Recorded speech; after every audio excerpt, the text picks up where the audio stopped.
Krishna, dear respected devotees, thank you for joining today's Wednesday Bhagavad Gita class organized by ISKCON of Silicon Valley. We are happy to have your association. So before we start our class today, we will sing a special song which is written by Srila Jiva Goswami Path. It's about Srimati Radharani and Krishna. So this month, which is known as Purushottam month, is the predominant deity of this month is Lord Purushottama. However, the worshipable deities are Radha and Krishna together, the Jugala Vigraha, the combined form of Radha and Krishna. So we'll worship them with this song, which is an excellent rendition by Srila Jiva Goswami Path. So let me share the lyric of the song, and we can discuss a little bit about the song also before we sing it, so that you can have some connection with the song. So when we understand the meaning, when we read the song and try to observe the phrases, it helps us to connect with the song as a whole. So it says that Krishna premo moi Radha, Radha premo moyo Hari, Jivane nidhane nityam va jivane nadhane nityam Radha Krishna gatir mama. There are two versions actually. In some places it says jivane nidhane nityam, some places it says jivane dhane nityam. Both are actually same meaning, almost same meaning. So it says like Srimati Radha in her whole existence is made of love of Krishna. Similarly, Lord Krishna's Hari existence is made of Srimati Radharani's love. So I, in my sojourn of this life, or whether I live or die, I want my mind or my destination to be Radha and Krishna. Krishnasya Dravinam Radha, Radhaya Dravina Hari. It's a very easy song. You see that Jivane Nidhane Nityam or Jivane Nadhane Nityam, it's Radha Krishna Gatir Mama, it's repetitive. And the first phrase, the adjective is also repetitive. Like it's applicable to Radharani and also applicable to Krishna. So it says like Krishna Dravinam Radha, Radhaya Dravina Hari, means like Krishna is the treasure of Srimati Radharani. Similarly, Radha is the treasure, Srimati Radharani is the treasure of Lord Krishna. And I want that them to be my destination, whether I live or die, or that is my only goal of life. Krishna pranamoyi Radha, Radha pranamoyi Mayohari, Jivane Nadhane Nityam, Radha Krishna Gatir Mama. So Srimati Radharani's life is Lord Krishna, or Krishna is the life year, you can say, of Radharani, and similarly Radharani is the life year of Lord Krishna. So I want them to be my destination. Krishna Dravamoyi Radha, Radha Dravamoyo Hari, Jivane Nadhane Nityam, Radha Krishna Gatir Mama. So Radharani is dissolved in love of Krishna or in thought of Krishna. Similarly, Krishna is dissolved in thought of Krishna, love of Krishna. So I want them to be my destination. Krishna Gehe Sthita Radha, Radha Gehe Sthito Hari, Jivane Nadhane Nityam, Radha Krishna Gatir Mama. So Radharani is completely, like totally existing inside Krishna. And similarly, Krishna is existing totally inside Srimati Radharani. So he's telling that, Jiva Goswami Pad is telling that I want them to be my destination. Krishna Chitta Sthita Radha, Radha Chitta Sthita Hari, Jivane Nidhane Nityam, Radha Krishna Gatir Mama. So Srimati Radharani's heart, Lord Krishna resides in Srimati Radharani's heart, and Radharani resides in Lord Krishna's heart. So I want them to be my destination. Nilambaradhara Radha, Pitambaradhara Hari, Jivane Nadhane Nityam, Radha Krishna Gatir Mama. So Lord Krishna Srimati Radharani wears blue color dress, and Lord Krishna wears yellow color dress. So he's telling that there's that, the two personalities who are wearing this kind of dresses become my destination. Vrindavaneshwari Radha Krishna Vrindavaneshwara, Jivane Nadhane Nityam, Radha Krishna Gatir Mama. So Srimati Radharani is the queen of Vrindavan, is the mistress of Vrindavan. She controls everything in Vrindavan. Krishna is the king or master of Vrindavan, and I want them to be my destination. So I will try to sing. Yeah, try. You can follow also. It's easy. Krishna premamoyi Radha, Radha প্রেমময় হরে কৃষ্ণ প্রেমময় রাধা রাধা প্রেমময় হরে জীবনে ধনে নেতম রাধা কৃষ্ণ গতির মম কৃষ্ণস্য দ্রবিণম রাধা রাধায় দ্রবিণম হরে জীবনে ধনে নেতম রাধা কৃষ্ণ গতির মম কৃষ্ণ প্রাণময়ে রাধা রাধা প্রাণময় হরে কৃষ্ণ প্রাণময়ে রাধা রাধা প্রাণময় হরে যে মনে ধনে নিতম রাধা কৃষ্ণ গতির মম কৃষ্ণ দ্রবময় রাধা রাধা দ্রবময় হরে কৃষ্ণ দ্রবময় রাধা রাধা দ্রবময় হরে জীবনে ধনে নিতম রাধা কৃষ্ণ গতির মম কৃষ্ণ গেহে স্থিতা রাধা রাধা গেহে স্থিত হরে কৃষ্ণ গেহে স্থিতা রাধা রাধা গেহে স্থিত হরে জীবনে ধনে নিতম রাধা কৃষ্ণ গতির মম কৃষ্ণ চিত্ত স্থিতা রাধা রাধা চিত্ত স্থিত হরি কৃষ্ণ চিত্ত স্থিতা রাধা রাধা চিত্ত স্থিত হরি জীবনে ধনে নিতম রাধা কৃষ্ণ গতির মম নীলাম্বর ধর রাধা পীতাম্বর ধর হরি নীলাম্বর ধর রাধা পীতাম্বর ধর হরি জীবনে ধনে নিতম রাধা কৃষ্ণ গতির মম জীবনে ধনে নিতম রাধা কৃষ্ণ গতির মম বৃন্দাবনেশ্বরী রাধা কৃষ্ণ বৃন্দাবনেশ্বর বৃন্দাবনেশ্বরী রাধা কৃষ্ণ বৃন্দাবনেশ্বর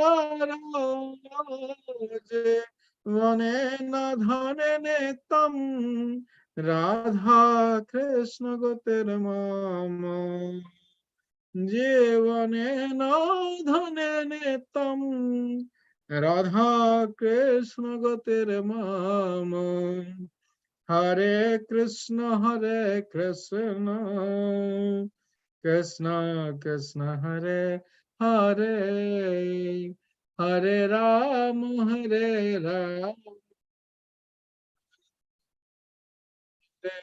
হরে Krishna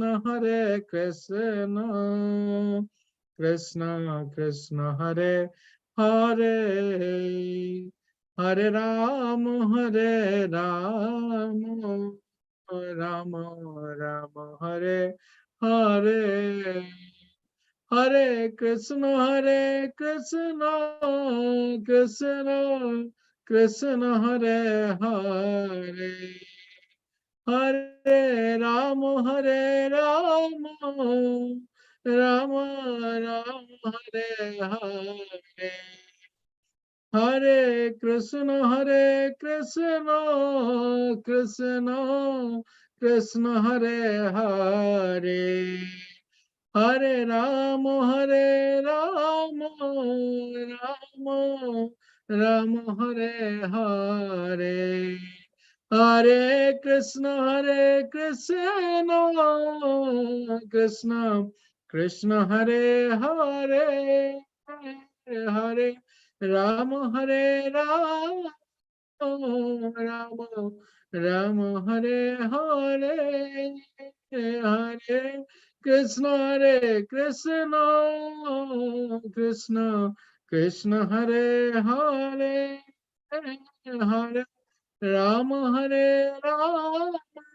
Rama, Rama Rama, Hare Hare. Hare Krishna, Krishna Krishna, Hare Hare. Hare Rama, Rama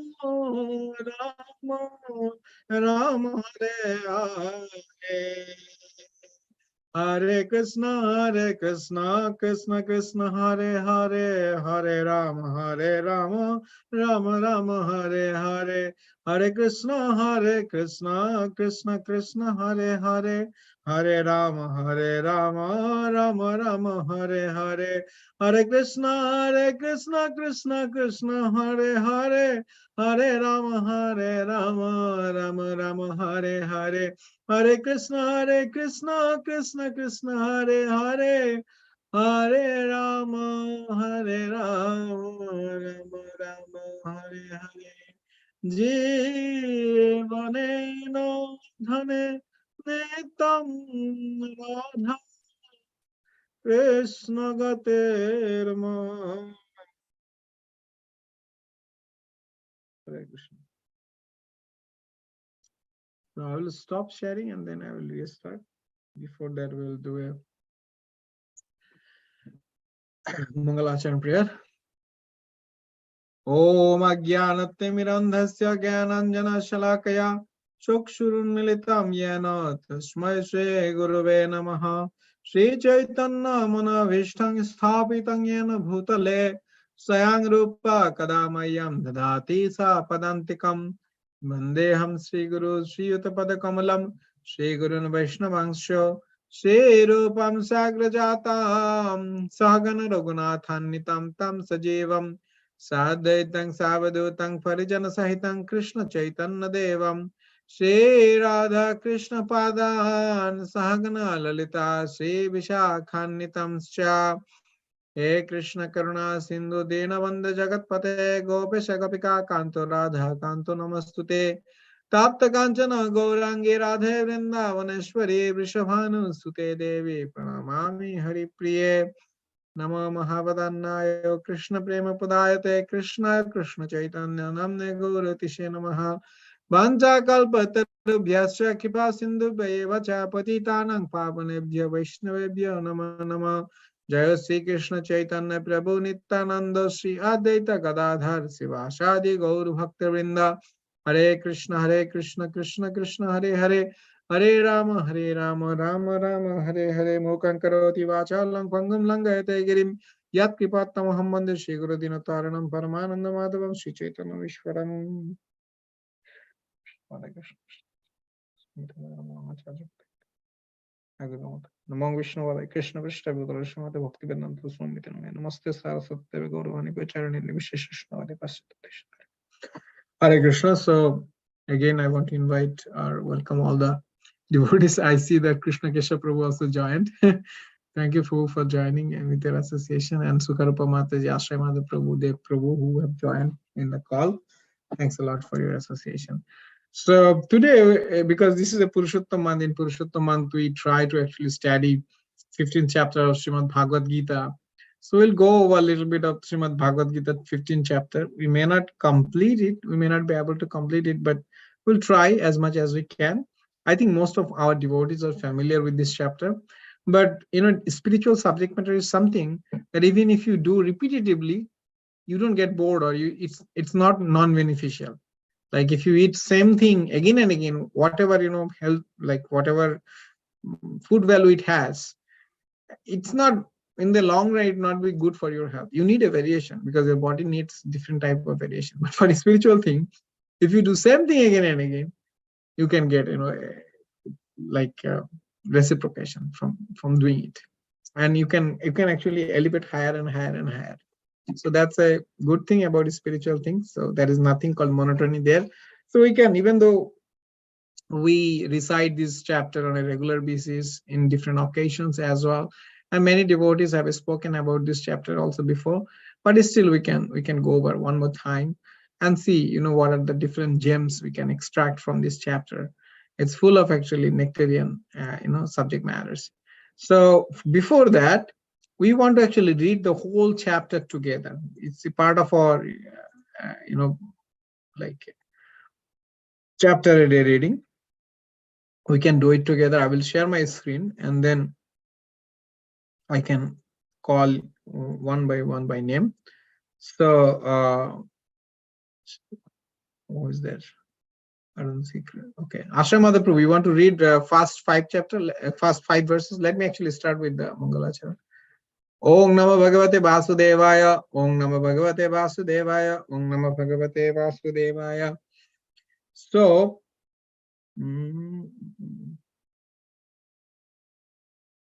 Ashramada Prabhu, can you please read first 5 verses? Yeah. Just the translation.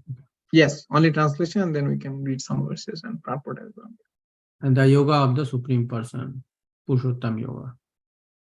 Text 1. The Supreme Personality of Godhead said, it is said that there is an imperishable banyan tree that has its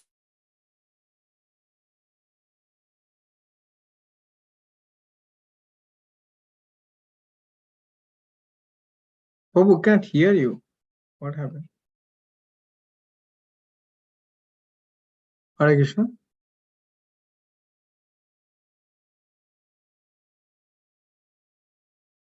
What?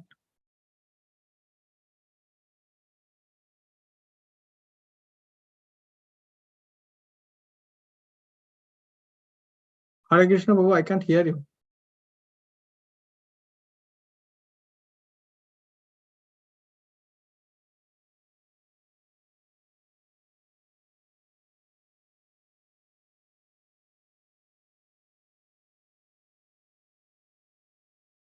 Hare Krishna. Okay, Krishna Prabhu, can you please read?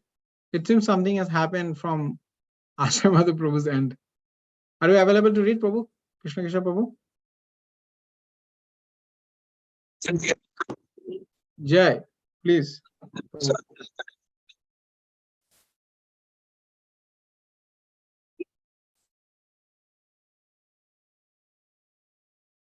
Do you see my screen? Am I sharing the screen? I don't know.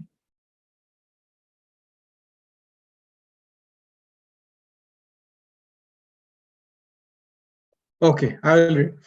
The Yoga of the Supreme Person, text 1. The Supreme Personality of Godhead said, it is said that is an imperishable banyan tree that has its roots upward and its branches down, and whose leaves are the Vedic hymns. One who knows this tree is the knower of the Vedas. Text 2. The branches of this tree extend downward and upward, nourished by the 3 modes of material nature. The twigs are the objects of the senses. This tree also has roots going down, and these are bound to the fruitive actions of human society. Text 3 and 4. The real form of this tree cannot be perceived in this world.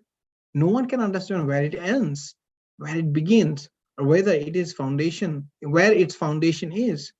But with determination, one must cut down this strongly rooted tree with the weapon of detachment. Thereafter, one must seek that place from which, having gone, one never returns. And they are surrendered to that Supreme Personality of Godhead, from whom everything began and from whom everything has extended since time immemorial. Text 5. Those who are free from false prestige, illusion, and false association, who understand the eternal, who are done with material lust, who are freed from the dualities of happiness and distress, and who, unbewildered, know how to surrender unto the Supreme Person, attain to that eternal kingdom. That supreme abode of mind is not illumined by the sun or moon, nor by fire or electricity. Those who reach it never return to this material world. The living entities in this conditioned world are my eternal fragmental parts. Due to conditioned life, they are struggling very hard with the six senses, which includes the mind, which include the mind. The living entity in the material world carries his different conceptions of life from one body to another, as the air carries aromas. Thus, it takes one kind of body and again quits it to take another. The living entity, thus taking another gross body, obtains a certain type of ear, eye, tongue, nose, and sense of touch, which are grouped about the mind. He thus enjoys a particular set of sense objects. The foolish cannot understand how a living entity can quit his body, nor can they understand what sort of body he enjoys under the spell of the modes of nature. But one whose eyes are trained in knowledge can see all this. Text 11, the endeavoring transcendentalist who is situated in self-realization can see all this clearly, but those whose minds are not developed and who are not situated in self-realization cannot see what is taking place, though they may try. Ashamada Prabhu, can you read now from text 12 onward? Yes, Prabhu, I will read. Yes, please go ahead. The splendor of the sun, which dissipates the darkness of this whole world, comes from me, and the splendor of the moon and the splendor of fire are also from me. I enter into each planet, and by my energy, they stay in orbit. I become the moon and thereby supply the juice of life to all vegetables. I am the fire of digestion in the bodies of all living entities, and I join with the air of life, outgoing and incoming, to digest the four kinds of foodstuff. I am seated in everyone's heart, and from me come remembrance, knowledge, and forgetfulness. By all the Vedas, I am to be known. Indeed, I am the compiler of Vedanta, and I am the knower of the Vedas. There are two classes of beings, the fallible and the infallible. In the material world, every living entity is fallible, and in the spiritual world, every living entity is called infallible. Besides the Supreme Soul, the imperishable Lord Himself is the greatest. I am celebrated both in the world and in the Vedas. Because I am the greatest, I am celebrated both in the world and in the Vedas as that Supreme Person. Whoever knows me as the Supreme Personality of Godhead without doubting is the knower of everything. He therefore engages himself in full devotional service to me, O son of Bharat. This is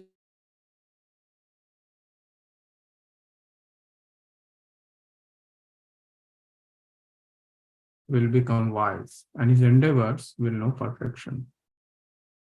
Thank you, Prabhu. So this is, it's a very short chapter. It's one of the two short chapters of Srimad Bhagavad Gita. Only 20 verses are there. So now we will actually read verse number 1.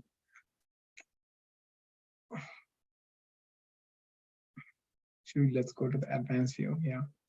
So this is the first verse where Lord Krishna speaks.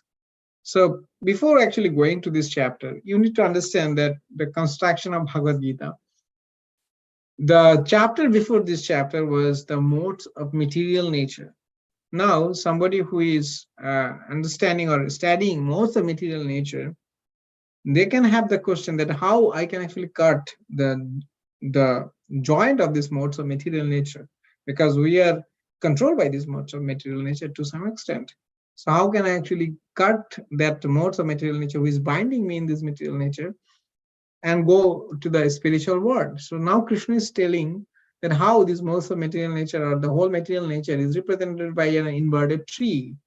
And he's telling that, okay, this is how this tree is formed. It's a hypothetical tree. It's not like in reality it doesn't exist. But he's showing that, okay, how this tree is the different elements of the material nature and how it is actually binding us to this material nature. So that's what he's trying to say. And now we'll see. It's a beautiful verse, the first verse. And Prabhupada gave actually first, second, third, fourth, fifth, these 5 verses he gave excellent purports to understand the material nature and their interaction. Now the 5 subject matters of Bhagavad Gita. Okay, let's actually first read and then we can discuss a little bit. I'm just only talking. Shri Bhagavan Uvacha Urdhumulam Adhasakham Ashwatham Prahurabhyayam Chandam Ziyasya Parnani Yastam Veda Saveda Ved. So we'll read the translation, but before reading the translation, let's try to read the translation from the verse itself. Shri Bhagavan Uvacha means Lord Krishna is saying. So whenever Vyasadeva, because Vyasadeva actually compiled Bhagavad Gita based on the discussion of Arjuna and Lord Krishna, he addressed or he put Lord Krishna's name as Shri Bhagavan Uvacha.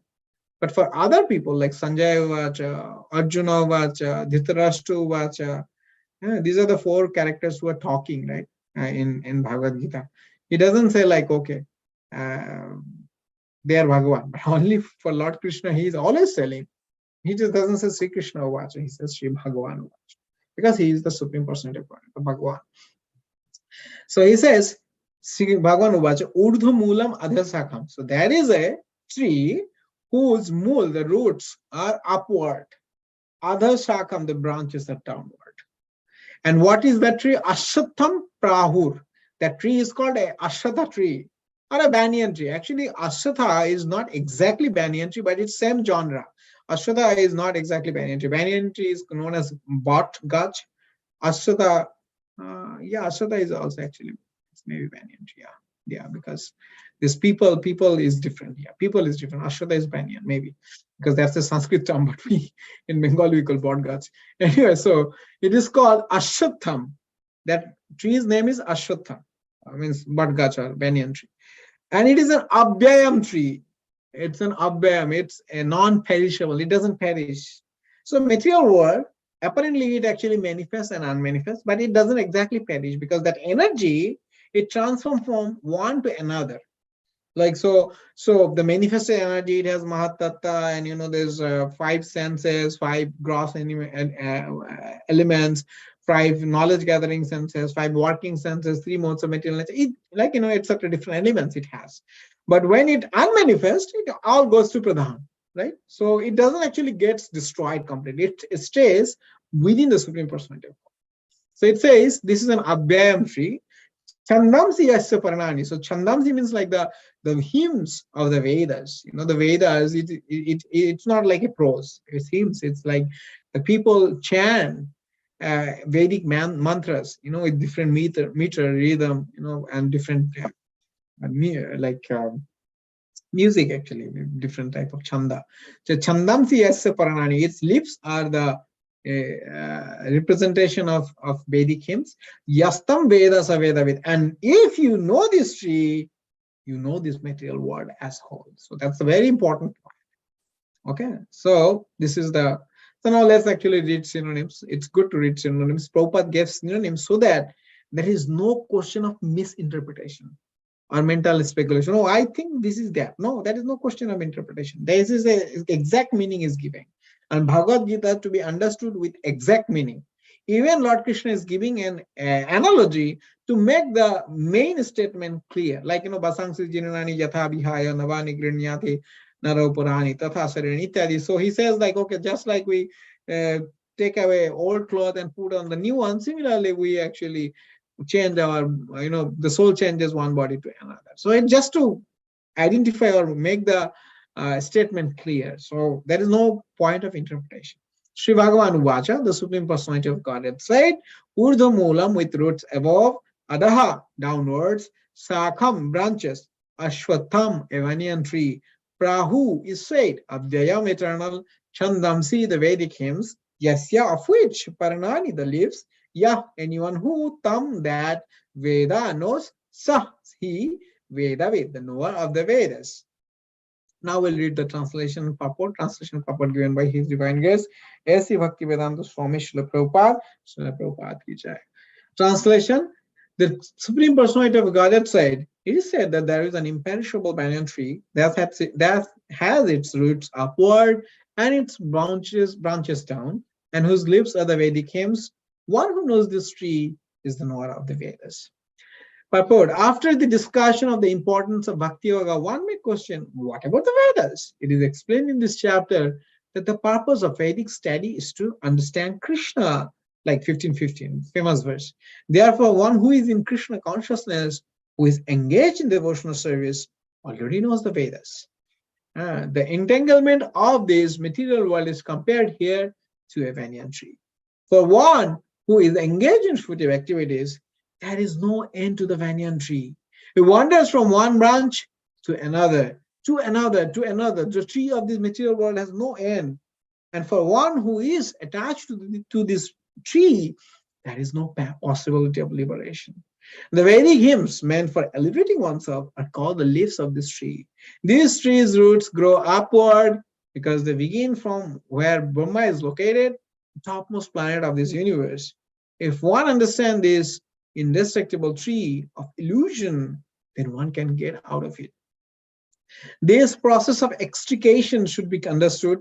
In the previous chapters, it has been explained that there are many processes by which to get out of the material entanglement. I don't know, Krishna Keshapa, are you available to read by any chance? Because sometimes if you take part in the class, yes, but we can read. I'm driving. Very sorry. Oh, no problem. No problem. Yeah. Okay. Sukharpa Mataji, are you available to read by any chance? Yeah, yes, Prabhu, I can read. Yes, please read the last two paragraphs. Actually, two paragraphs. This process. So I start from it.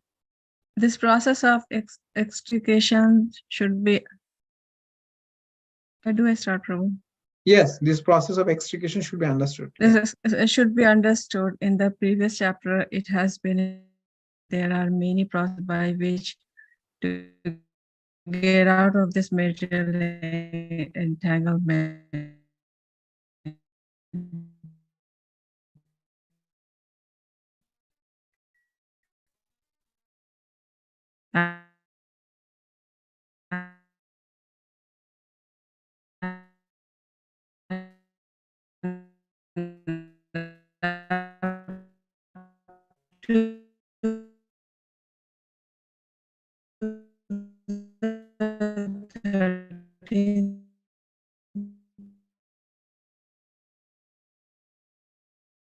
Mataji, I think your voice is breaking. I don't know. Is it the case for Ashamada Prabhu? Can you hear Shukarapa Mataji, Prabhu? We have seen that the devotional service to the Supreme Lord is the best way. Now, the basic principle of devotional service is detachment from material activities and attachment to the transcendental service of the Lord. The process of breaking attachment to the material world is discussed in the beginning of this chapter. The root of this material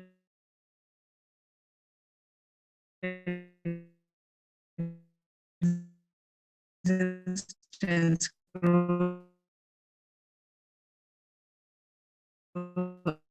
grows up.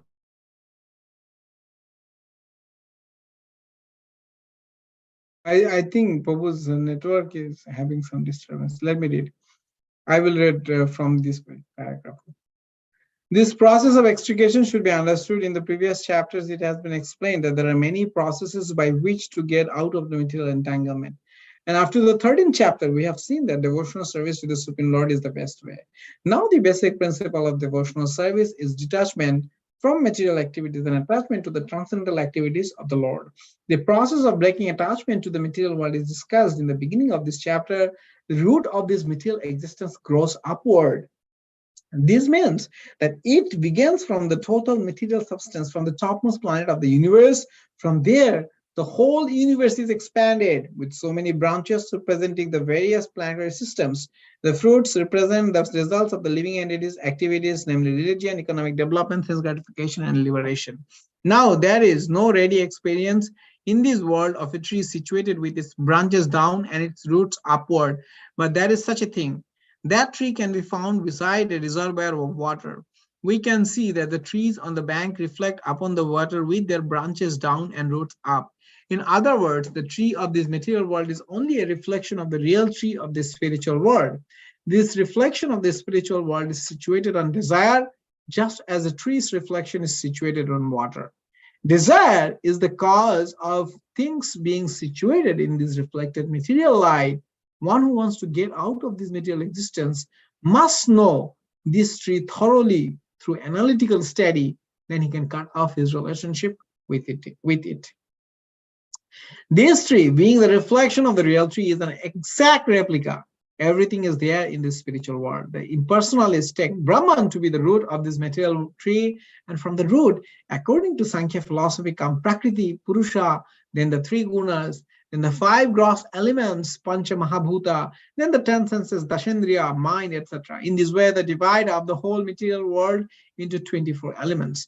If Brahman is the center of all manifestations, then this material world is a manifestation of the center by 180 degrees, and the other 180 degrees constitute the spiritual world. The material world is the perverted reflection, so the spiritual world must have the same variegatedness, but in reality, the Prakriti is the external energy of the Supreme Lord, and the Purusha is the Supreme Lord himself, and that is explained in Bhagavad Gita.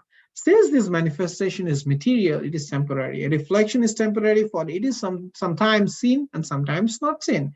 But the origin from whence the reflection is reflected is eternal. The material reflection of the real tree has to be cut off. When it is said that a person knows the Vedas, it is assumed that he knows how to cut off attachment to this material world. If one knows that process, he actually knows the Vedas. One who is attracted by the ritualistic formulas of the Vedas is attracted by the beautiful green leaves of the tree. He does not exactly know the purpose of the Vedas. The purpose of the Vedas, as disclosed by the personality of Godhead himself, is to cut down this reflective tree and attain the real tree of the spiritual world. Now let's actually have a little bit of discussion about whatever we have studied so far in this part. So it is said that this is a tree, it's a reflection. Yeah, I understand. It's a reflection of the original tree. It's not the original tree. In Brahma Samhita, we see that verse, right? Srishti sthiti pralaya sadhana sakti reka chayeva yasya bhuvanani vibharti durga ichhanuram apiyasi ya chestate sa govindam adi purusham tamaham bhajami. Just like on the wheel of the internal energy of the Supreme Personality of Godhead, on the wheel of the internal energy of the Supreme Personality of Godhead, the Maya Shakti or Durga Shakti, the external energy of the Supreme Personality of Godhead, creates this material manifestation, maintains it, and also annihilates it. Who is a representation of Chaya Shakti, not the original Shakti. Now this Chaya Shakti is also defined in a very interesting way by Srila Bhaktivinoda Thakur, which I think I spoke before also, in the context of that famous Chatushloki Bhagavatam, right? Rityartham yat pratiyata na pratiyata chatmani tad vidyat atmano mayam yatha bhasa yatatamaha. That thing which seems not connected to me, that is Maya. In general, if I don't want to dissect the verse, Rityartha yat pratiyata, whatever you feel that na pratiyata chatmani, not connected to me, cha atmani, tad vidyadartha, remember or know that knowledge to be Maya, illusory, yatha bhasa yatha tamaha. Just like the darkness, there's tamaha, where you don't see light. Similarly, Bhaktivinoda Thakur actually speaks a beautiful definition of Maya. He says, I will speak it in Bengali first and then I will translate it into English. It says, Bhagavaner Swarup Shaktir Baire Je Shakti Swatantra bole pratyoman hoy, কিন্তু ভগবানের স্বরূপ শক্তি না থাকলে যে শক্তির অস্তিত্ব থাকতো না সেই শক্তিকে মায়া শক্তি বলে. So the illusory potency is that potency which seems different from the Supreme Personality of Godhead, but if it is not connected to, but if there is no internal energy or connection between internal energy and that external energy, the illusory energy of the Lord, then the existence of that illusory energy would have been there. That is called Maya Shakti. That means there is definitely a connection with internal energy and the external energy. However, the internal energy is the original energy and external energy is a reflection of that original energy who stays behind Krishna. Behind Krishna. Krishna doesn't interact directly with man. So similarly, this material world, the way the banyan tree is explained here, it's a reflection of the original tree. And the original tree means the spiritual world. And we see in Chaitanya Charitamrita, Lord Krishna explains Lord Vishnu or Lord Krishna is known as Trayadhish. Trayadhish means the Lord of three. Lord actually, Krishna is Lord of three, and his divine grace, Bhakti Rakshak Sridhar Goswami Maharaj actually explains how Lord Krishna is Lord of three, and he brings a lot of three items, Sambandha, Vidya, Prayojana. He is the Lord of three types of gopis. He is the Lord of three places, Mathura, Vrindavan, and Dwarka. He is the Lord of three modes of material nature, Satyata, Rajastama, Ityadi. This is different. He is the Lord of three types of Purusha avatars, Karanadakshay, Garbhadakshay, and Shiradakshay, Vishnu. Anyway, so he introduces a lot of threes. But here, interesting thing is, actually, that verse actually comes in Bhagavatam. I think Sayatmoshi Sayatyasim Sayatmat Stritayadhish Loka Sharajya Lakshmin Shamasto Apta Kamaha Bali Harim Balim Harim Adbhuto Adbhuta Lokapala Krita Katya Idita Lokapado Pitha. Anyways, I forgot the starting of the verse. Shayat Sam Atishayastama Shamastradhisha. Okay.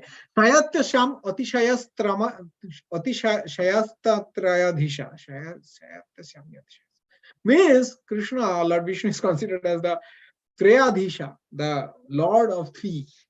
This verse actually says. Swarajya Lakshmi Shamasto Apta Kamaha means he doesn't have to actually take shelter of any energy of his for his satisfaction. He is self-satisfied. Atmarama, the supreme Atmarama is the supreme Lord, Vishnu or Krishna. Swarajya Lakshmi. He has that kind of, internal energy, or he has that kind of disposition. Balim Harid Adbhuto Adbhutashri Lokopalo. Like there are 8 types of Lokopala in Bhagavatam, it is explained. So these Lokopalas, they come in a flock, in group, and they pay their obeisances to their lordship, and it feels like jingling sound because they are crown made of jewels and gold.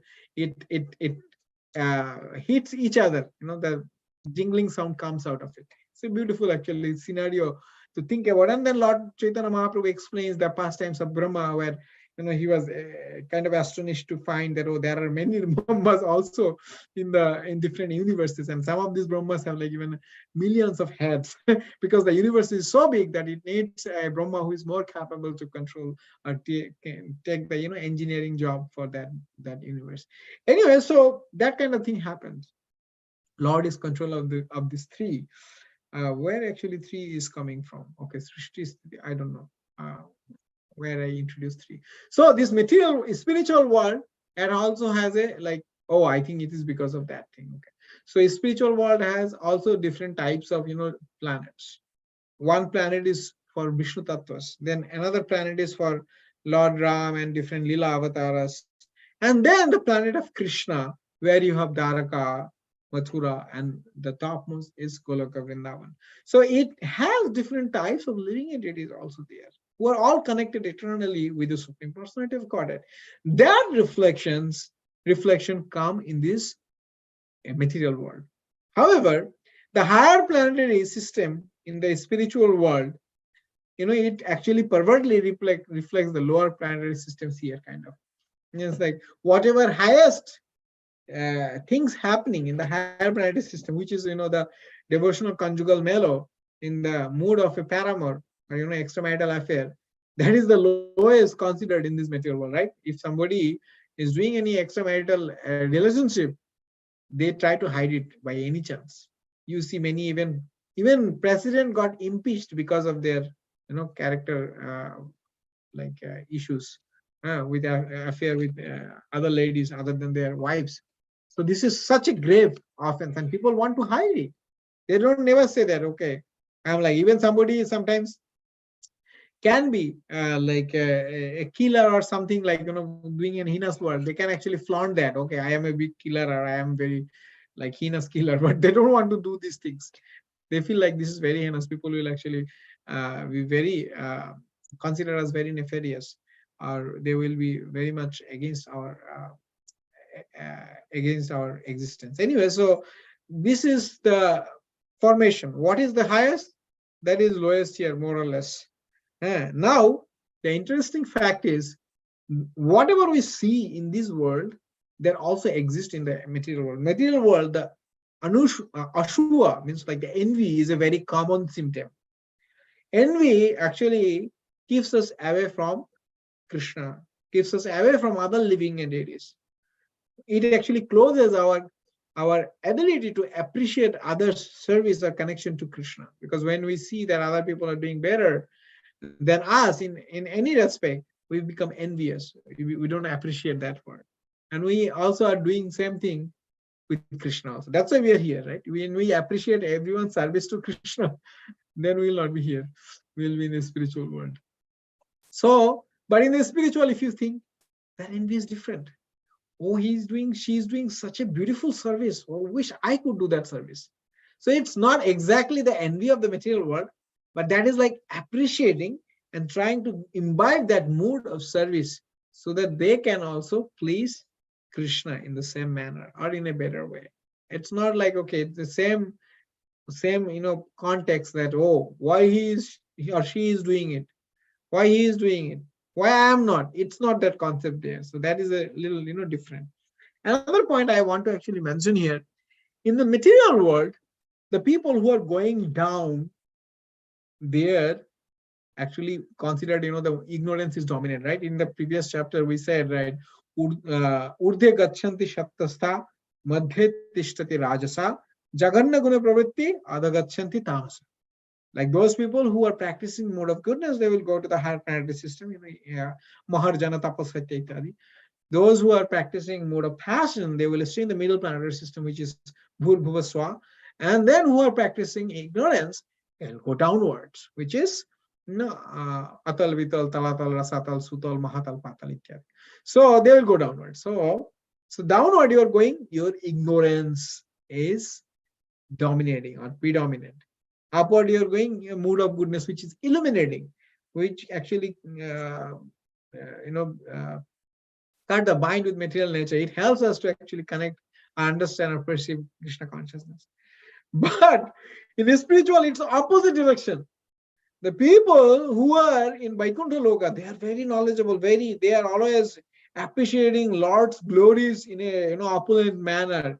In Aishwarya Ras, like, oh Lord, you have done so Herculean tasks. Oh, you are controlling everything. You are Isha of everyone. You are, Vishwapati. You are Vishwadeva. You are Vishwarupa. Everything is emanating from you. That's why you see that devotees who are appreciating Krishna, first they tell about, throughout Bhagavatam, there are 42 or 43 bandhana prayers are there. They all start with, oh, opulences. Most of them, like not in 10th canto, some of the things in 10th canto, they like only one or two verses or two phrases, that's it. But other cantos, oh Lord, you are controlling everyone, everyone is taking shelter unto you. This, like, opulence is predominating. But as you go higher, that opulence goes or takes a back seat, and the sweetness of Lord comes in the front seat. And they want to ignore that, the grandeur of the Supreme Personality of Godhead. So that is also another kind of ignorance. But that ignorance pleases Krishna. That is the highest kind of ignorance. So that reflection comes in the material one, and it becomes, most degrading. But in the spiritual world, it becomes topmost. So one time, His Grace Mukundatta Prabhu was giving class in our temple, and he was mentioning that these devotees, the gopis, they are considered tamaguna devotees. How? Because they don't want to consider Krishna as the Supreme Personality of God. Even Lord Vishnu is there. They ignore him. They just look for Krishna. Even Krishna takes form of Lord Vishnu. There is pastimes where he took form of Lord Vishnu, but they ignore him. They wanted to have two-handed form of Krishna always as their companion. So, but interestingly, in Gopi Gita, they says Nakhalo Gopikan, Nandana Bhayan, Akhilo Dehinam, Antaratmadrik. Oh, we know that you are not Nanda Gopa's son. We know that. You are the Paramatma, super soul of everyone. So that is interesting fact. This, even though they are apparently ignorant of Krishna's opulence, but they know everything about Krishna, ins and out. They know something which Krishna may not know actually. So it's like the gopis know Krishna so good that they know how Krishna can be pleased. Even Krishna may not actually know it himself. So these gopis are these topmost devotees of Krishna. I shouldn't say exactly the gopis, the topmost Brajavasi devotees. They ignore Krishna's opulent part. And that's why they are sometimes called Tamoguna devotees. So I asked this question after the class to Prabhu, that Prabhu, when we transcend the modes of material nature from Sattva Guna to Suddha Sattva, which is also called Vasudeva Sattva, Satyam Vishuddham Vasudeva Shabditam, that the pure Sattva or pure mood of goodness is considered as Vasudeva Sattva, named as Vasudeva Sattva. Anyway, so can it be also called as Shuddhatama, pure mood of ignorance? Then Prabhu said, no, actually, I could not find that term in the scripture, but it is a good term. Like he appreciated or he accepted that, yeah, it can be a good term, because that is kind of highest kind of rasa or highest kind of position in the spiritual world, where you ignore Krishna's opulent part and you consider only Krishna's sweetness. You consider Krishna as beloved, as your friend, as your son, as your master, whom you serve. There is nothing else, other than your relationship with Krishna, and on anything who is related to Krishna. And you see, actually, everything is related to Krishna in that stage also. Anyway, so this is something interesting, that okay, how this inverted nature of the original tree is happening in the material world in a perverted manner. Another thing is, actually, it is telling that when we look at a tree, the green leaves attract us. Green actually is very refreshing. And that's a green, people want to see green everywhere. They even sometimes there is no green, but they put false grass on their ear so that they can see green. So green leaves are attractive, and fruits are attractive. Green leaves are also attractive. So these leaves are attractive, but it's like maybe some leafy vegetables you can eat, but the leaves you can, in general, you don't eat leaves. So people, they eat fruits, which are the byproduct of tree. So these leaves are attracting, and it actually kind of make you attracted to the tree, not the original tree, the perverted tree, and you do karmakanda, karmakanda, jnanakanda, shakala vishayabhanda. Like you keep on performing the activities which bind you eternally with this tree. In the next verse, we say, na ham tasya tata upalabhyate, na anta na chadin na sampadesha. Actually, Prabhupada in the purport, he already mentioned these 5 verses till from the definition of the tree to the nirmana moho jita sangha dosa. All things are summarized in the first purport.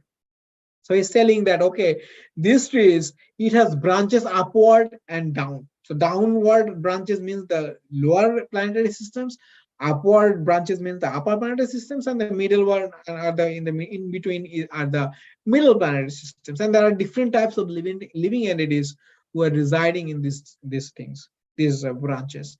And then, as Prabhupada mentioned, that the water, the reflection part is desire. So when we are desiring away from Krishna, we are actually attached to the lower tree or the reflected tree.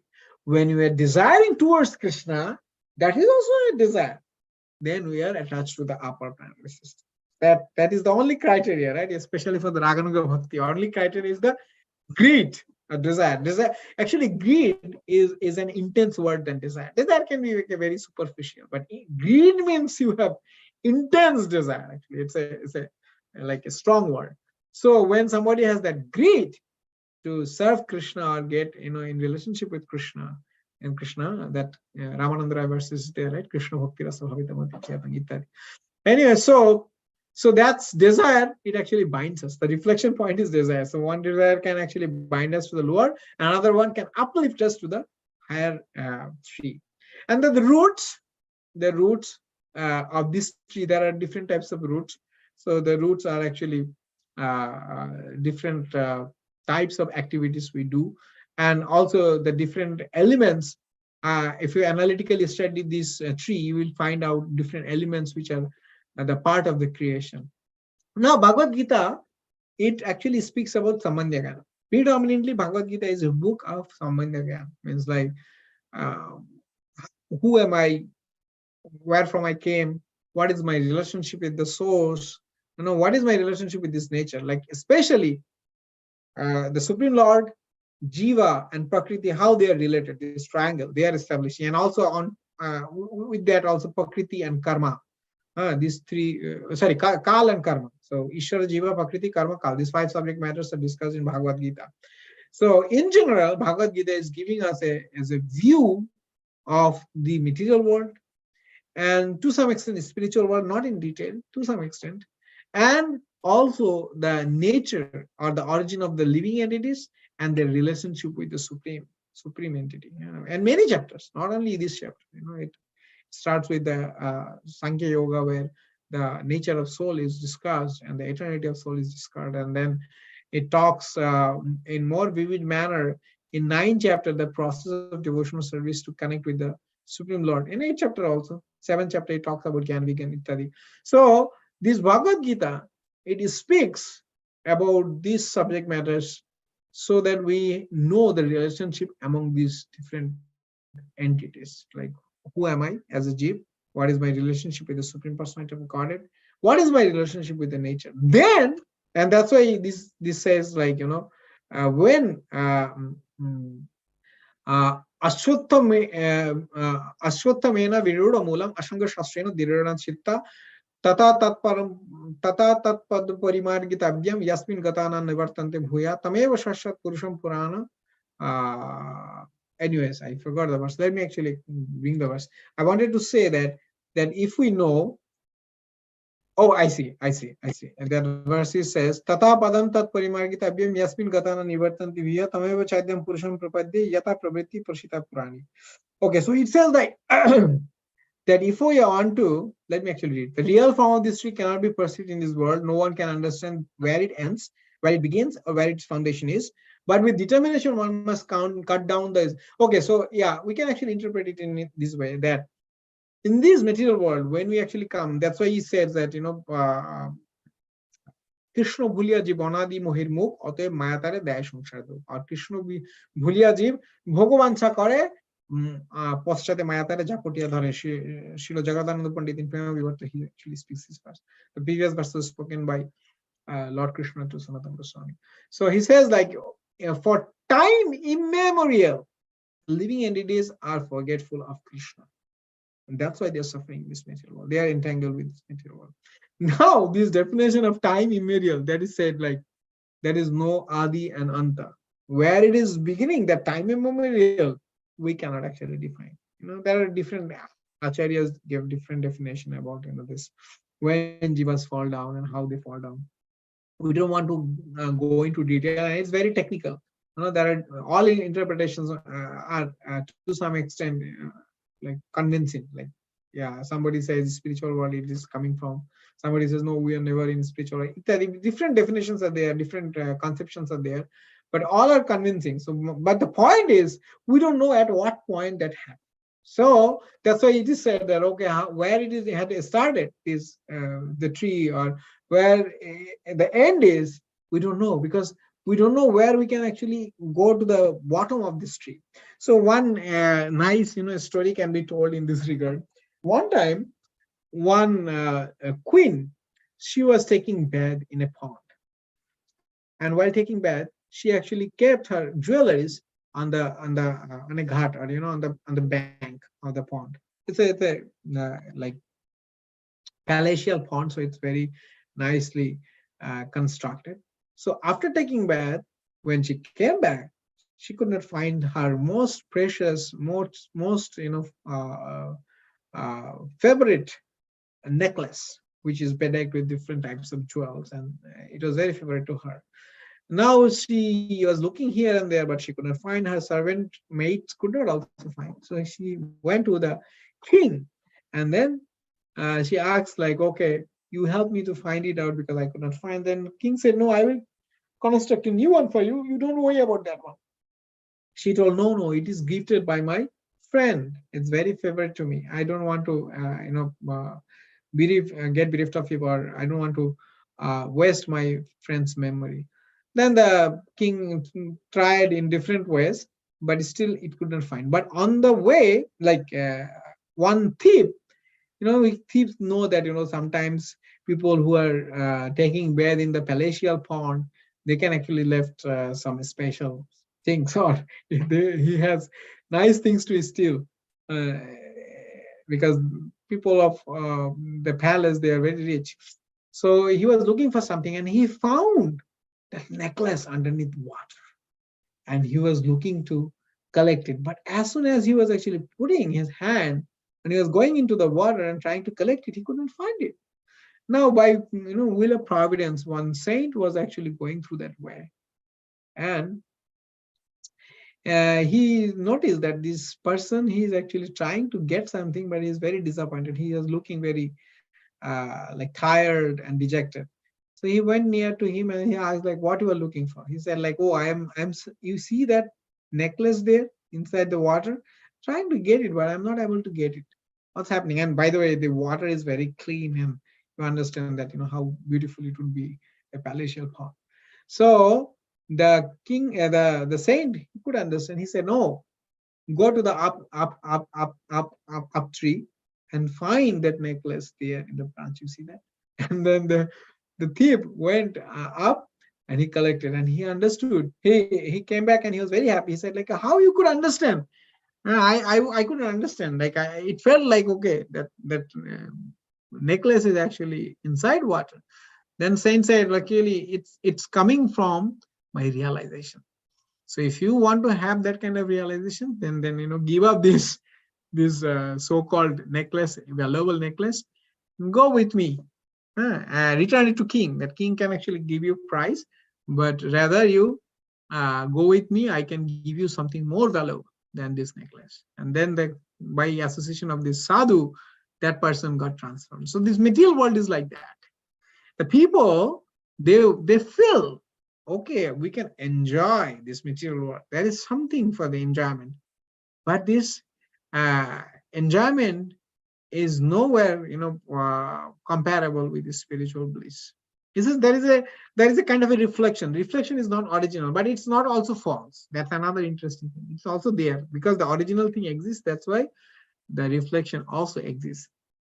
It can be considered as like if somebody is chewing wood, considering it as ikshu, means like sugar cane. What you will get? No juice, right? You will only get pain in term, right? And there is a song written by is it Bhaktivinoda Thakur? Maybe Avatara Shar Gora Avatar Kanana Bhajili Tare. Is it Bhaktivinoda Thakur or Lochun Das Thakur? I cannot exactly recall that. There it says, Ikshu bolia katho chushili. Yeah, means like you considered card as Ikshu. There is another beautiful, story in this regard also. Is very lesson learning. So one person, he is from India. He's teaching his friend that, oh, there is a beautiful bamboo-like tree. If people actually chew it, the juice comes, which is very nectarian. It's very refreshing. And it's called sugar cane.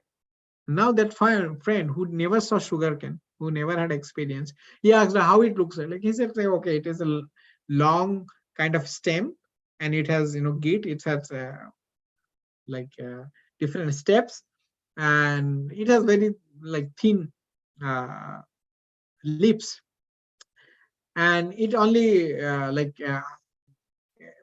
after giving fruits, it actually dies, something like that. So he was looking for a similar to like that. So he found bamboo. Okay, bamboo also look like sugarcane.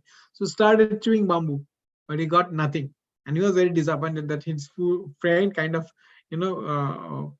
cheated him. He thought like he was cheated by his friend, but he had no understanding what is the real test. So this material world is like that. There in Srimad Bhagavad Gita Mahapuran, it is spoken that the 4 types of people, they are trying to enjoy this material world, or they don't have any interest in hearing about Krishna.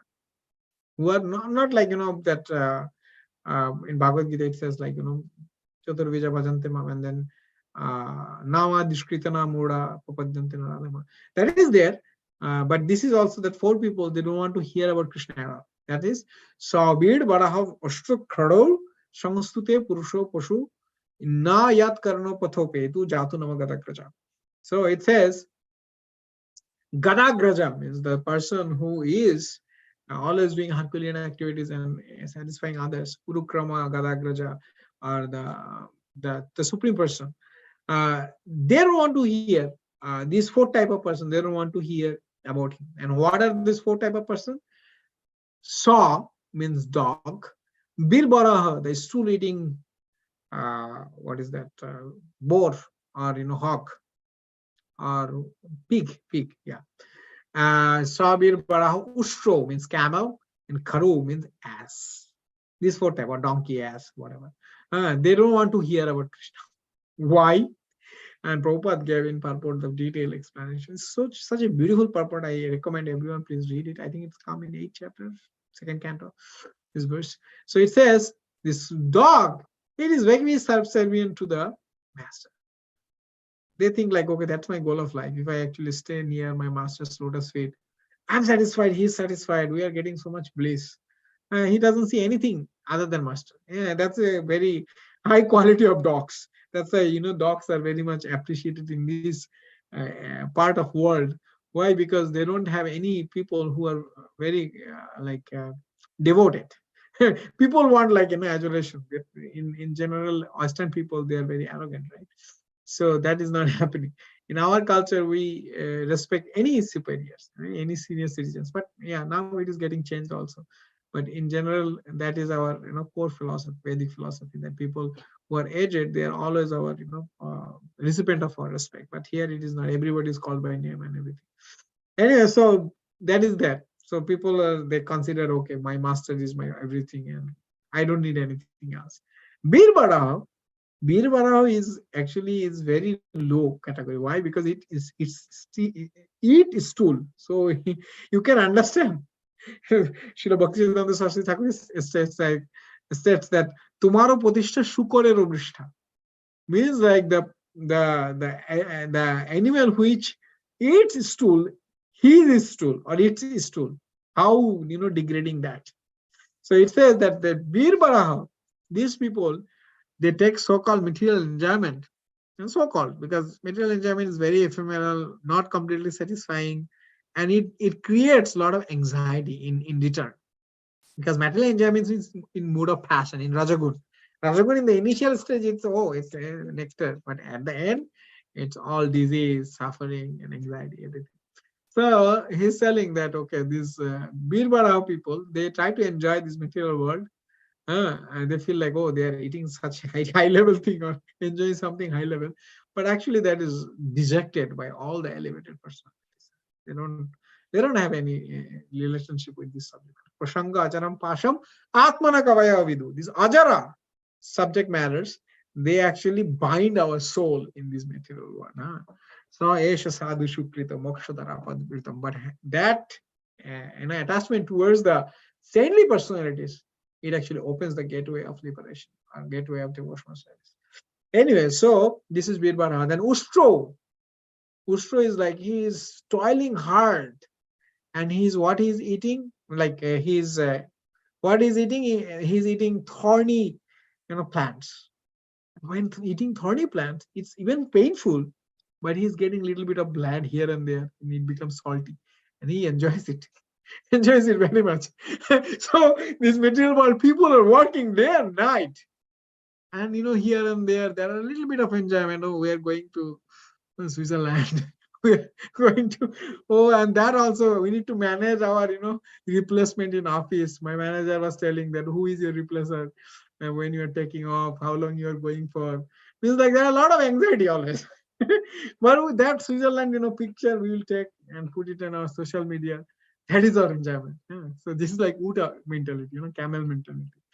Then Karo Gadha, he is taking the lot of load. For what?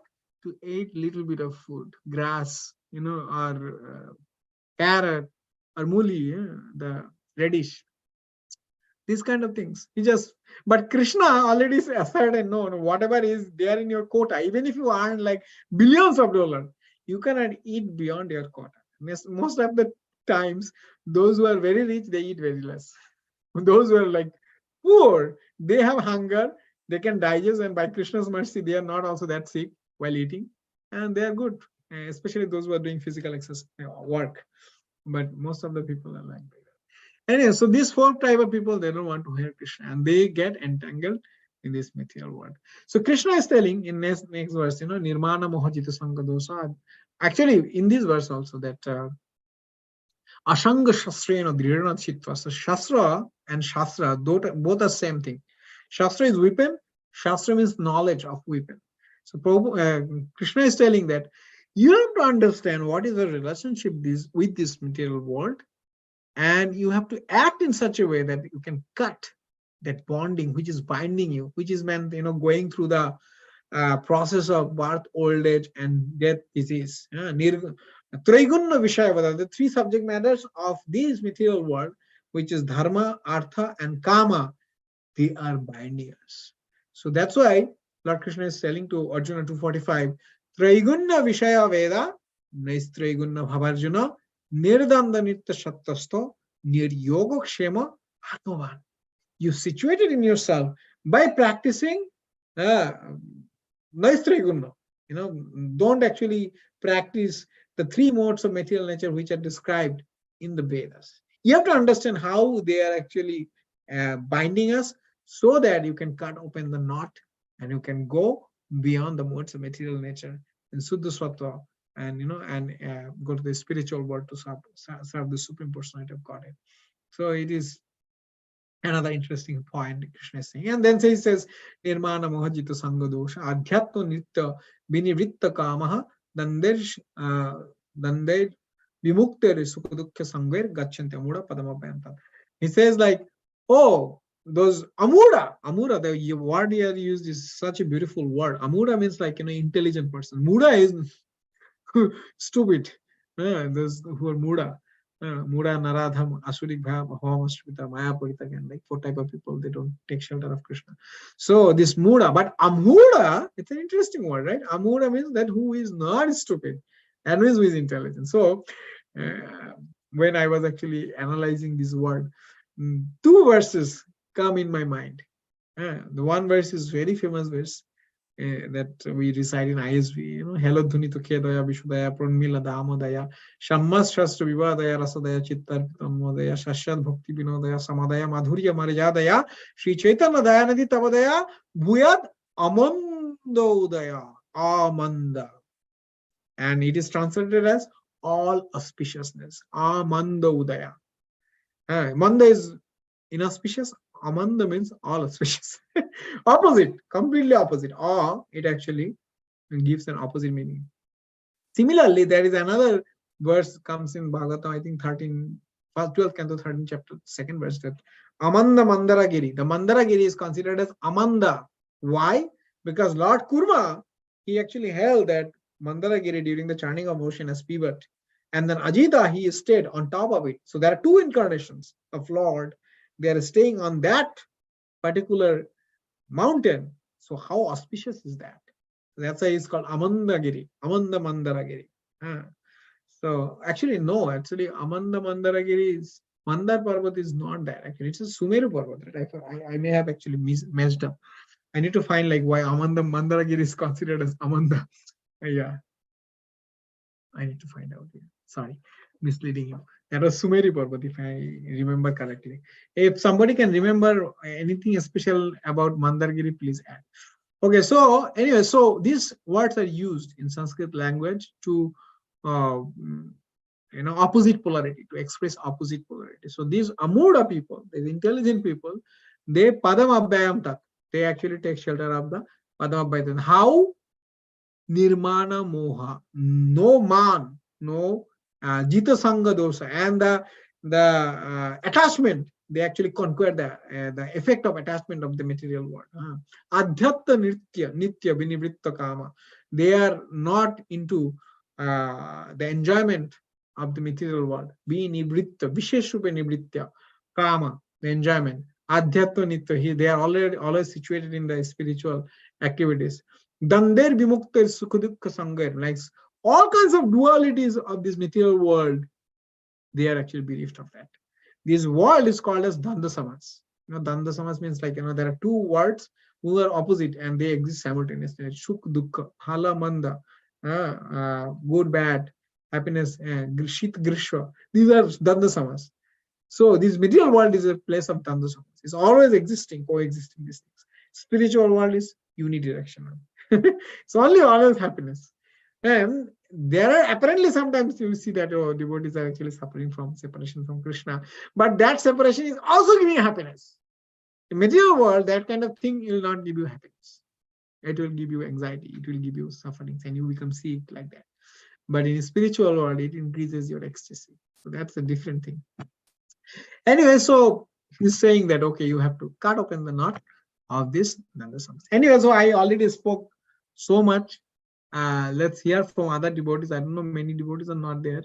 I'm not sure about what is Ashrama Prabhu's internet connection situation is. But yeah, let's hear from you. And if you want to add anything, correct anything, please go ahead.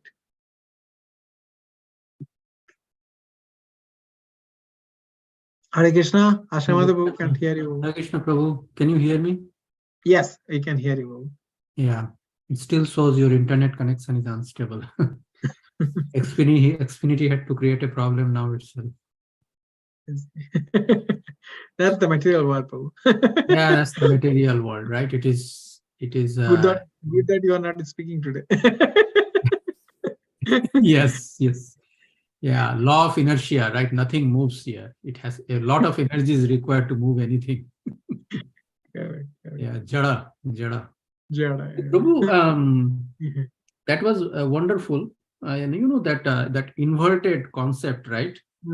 The Gaudiya Vaishnava concept of, the inverted world, the spiritual world being, the inverted version of, our material world, and that particular terminology of, what is that you said? Vishuddhatama, right? Vishuddhatama. Yes, correct. For gopis, right? Because they suddenly, the to hide himself, he became Narayan, right? And then, the gopis, and then the gopis instead of worshipping him, they asked him, do you know where is Krishna?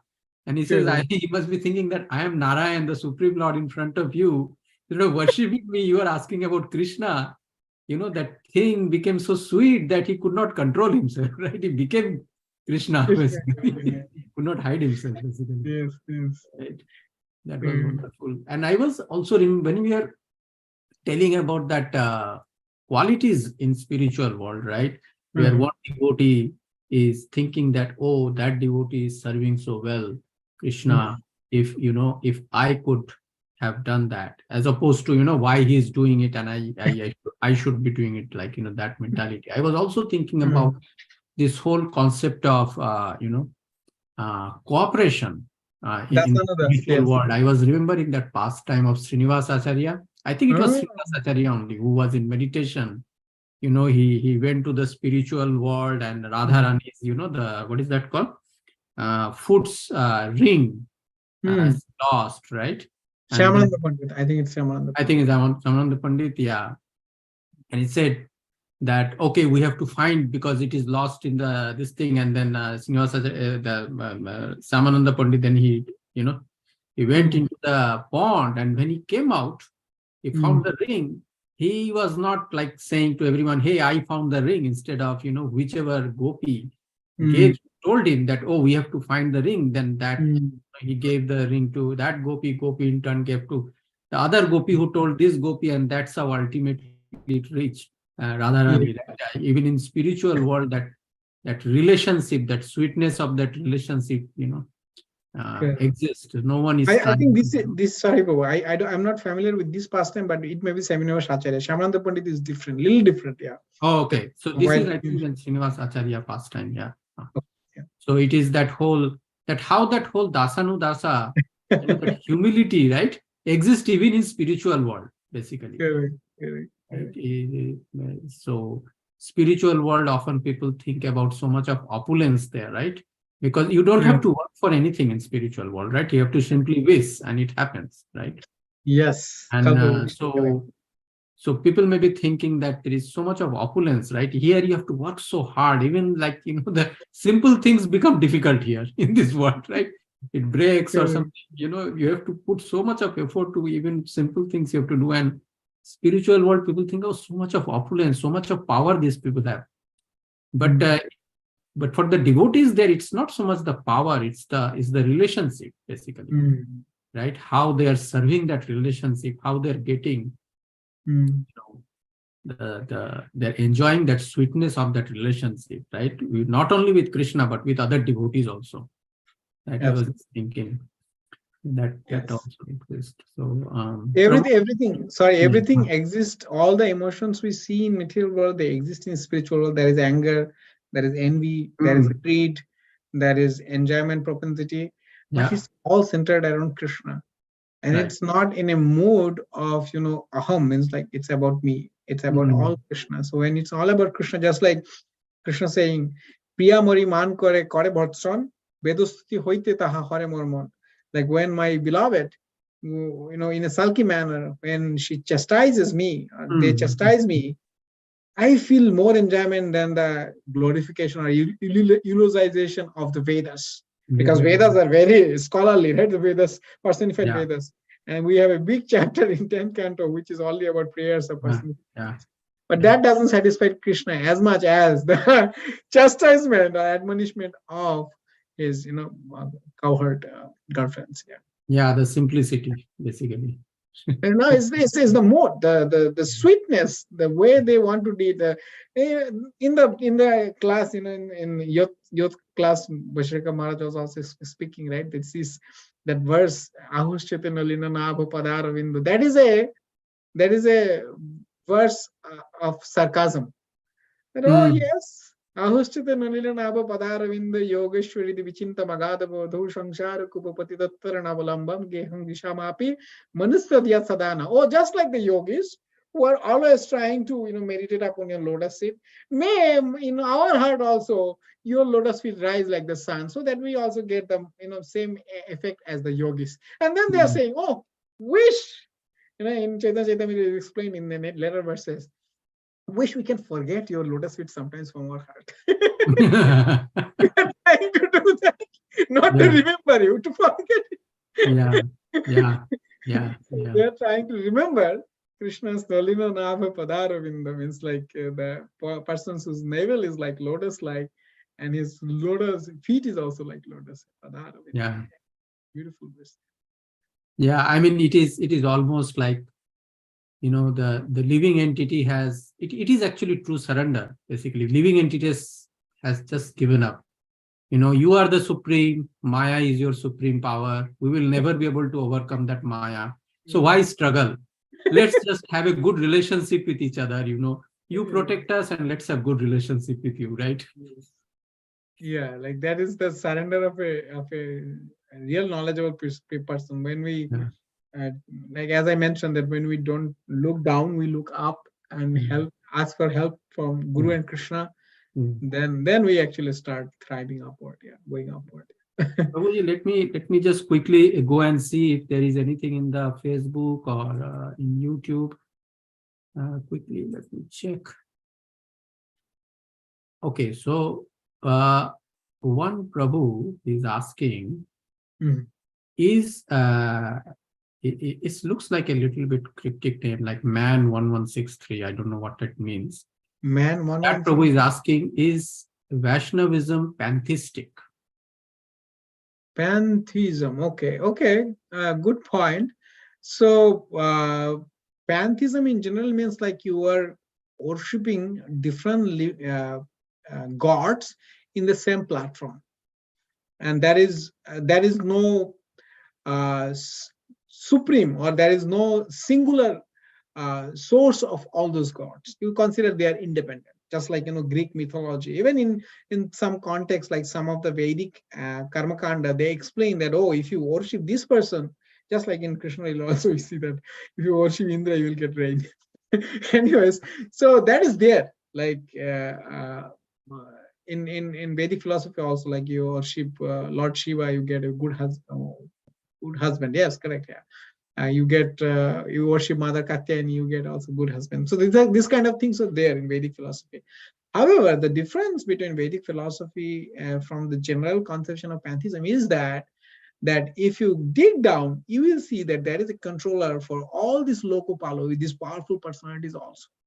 And Srimad Bhagavad Mahapuran explicitly talks about it, that how all these empowered personalities, the demigods, whom different living entities are worshipping for different, material purposes, they are actually controlled by the Supreme Personality of God. And even Lord Krishna also says, Yanti Deva Vrata Deva Pitrini Yanti Pitrivata.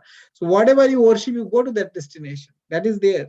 And also he says, if somebody is worshipping these demigods, they are actually worshipping me, but in an indirect manner, in Avidhi Purvakam, like, not in the proper regulated manner.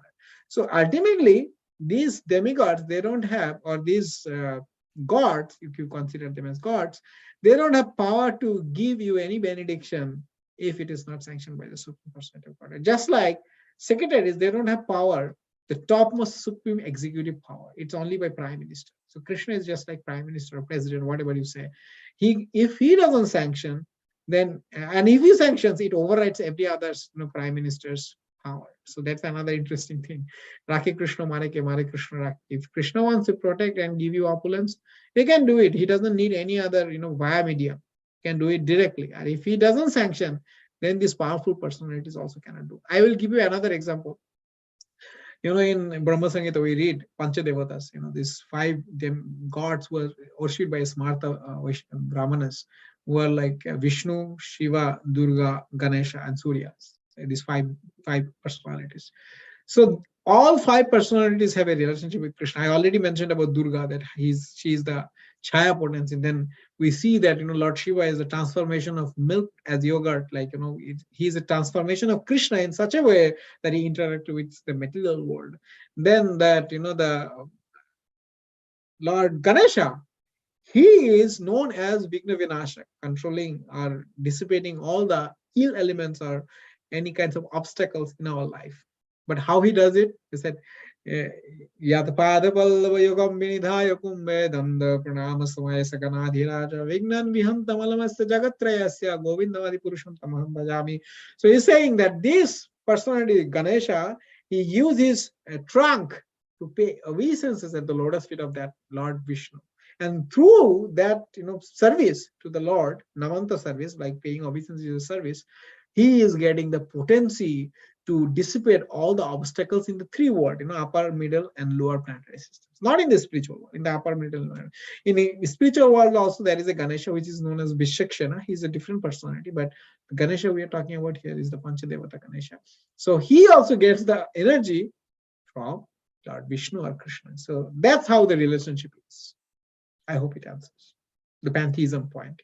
I don't know whether Babu, you want to add anything? Ashrama Prabhu, please add. No, that is, I think that is from a Bhagavad Gita standpoint, I think you already mentioned that's the most important aspect is that although we worship all the different gods, if you want to call them gods, because that pantheism concept means they're also gods, but they cannot do anything. They cannot give any benediction or make any punishment unless sanctioned by the Supreme Lord, basically, right? Of course, these gods actually literally don't always, when they give benediction, literally don't ask Supreme Lord, should I give the benediction or not?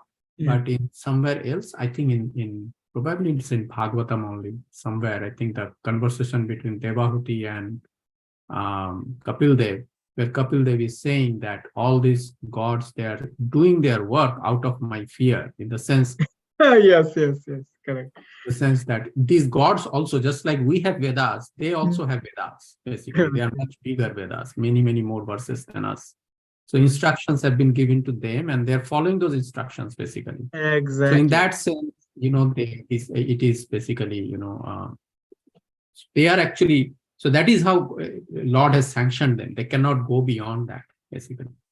Yes, I'll give you another example. So if we actually like, pass exam in any, competitive test, we get a certificate, right?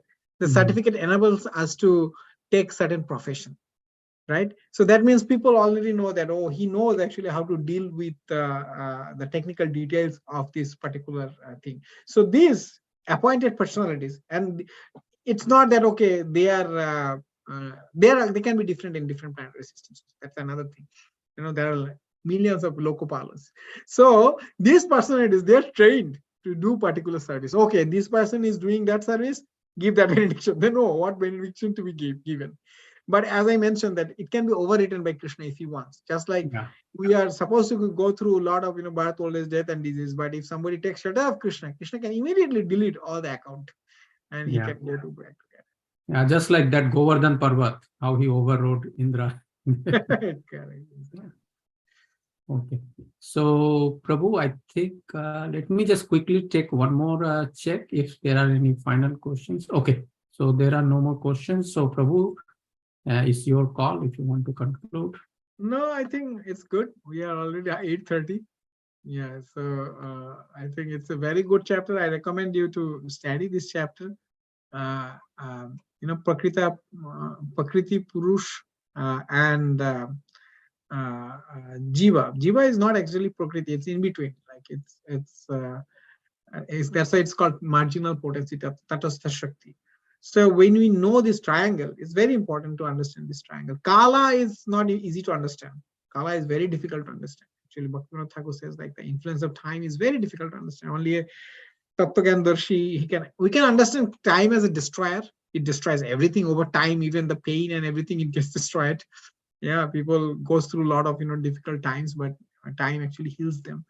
But other aspects of time, especially the immemorial, as I mentioned, that where we have come from, how long have we been in this material world, this kind of concept is very difficult, and how a lot of things is happening in the spiritual world, it's not easy to understand. But another thing is karma, that why we are suffering like this, why I am getting this body, it's also not easy to understand, because we don't know actually what were we in our previous lives. We don't know. So there can be some influence from previous life, from this life. That's why we are suffering, or we're going through different phases of our lives.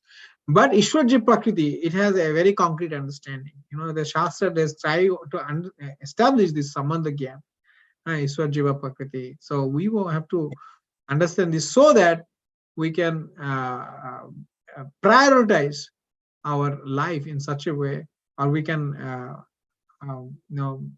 regulate our life in such a way that we can cut the bonding with the material nature, and we can go to Krishna. It's not like we merge into Krishna, because I forgot to mention that part, that there is a transition point between the original tree and the reflected tree. That transition point is kind of Brahmajyoti of the Supreme Personality of God. And then when you traverse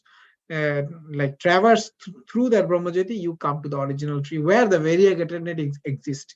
In the Brahmajyoti, the transition point, that variegated doesn't exist. It is just like a homogeneous existence. So we want to actually transcend that concept, and we want to go to a place where we can actually experience the beautiful spiritual reciprocation, the beautiful spiritual world, which is full of opulence. I should have actually read something from third canto, I think 15th chapter, where the description of Vaikuntha Loka is given. But please help yourselves to understand what is spiritual world. Bhagavad Gita doesn't speak in details of everything. So I recommend you to read and study Bhagavatam also. If you don't have Bhagavatam, please reach out to ISKCON of Silicon Valley, any devotees. They can help you to actually send a Bhagavatam set to your place. So thank you for joining today's session. We'll end our session with a little bit of Hare Krishna Mahamantra chanting, and then we can call it a day. Namayang Vishnu Padaya Krishna Prasthaya Bhutale Srimate Bhakti Vedanta Swaminiti Namine Namaste Saraswate Deve Gauravani Pacharine Nirvishesha Shunyavadi Paschatta Desha Tarine Jaya Sri Krishna Chaitanya Prabhu Nityananda Sri Advaita Gadadhar Sivachadi Gaura Bhakta Vrinda Hare Krishna Krishna Krishna Hare Hare Hare Rama Rama Rama Hare Hare Hare Krishna Krishna Krishna Hare Hare Hare Rama Rama Rama Hare Hare Hare Krishna, Krishna Krishna, Hare Hare, Hare Rama, Rama Rama, Hare Hare. Mukham karoti vachalam bangam langayate giri vyaktipatamaham Shri Guru Dino Taranam. If I have spoken something which is not in line with the teachings of our acharyas, not proper, please forgive me for my offenses. I seek your blessings. Hare Krishna. Hare Krishna, Prabhu. Thank you. Beautiful class, Prabhu. Hare Krishna. Hare Krishna. Kolodwip Pran Prabhu ki jai. Yeah. Prabhupada ki jai.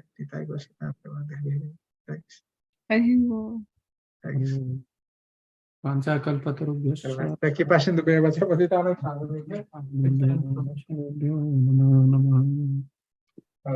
Thank you for reminding that famous prayer. Hare Krishna. Hare Krishna devotees, thank you for joining. We will close this session. We will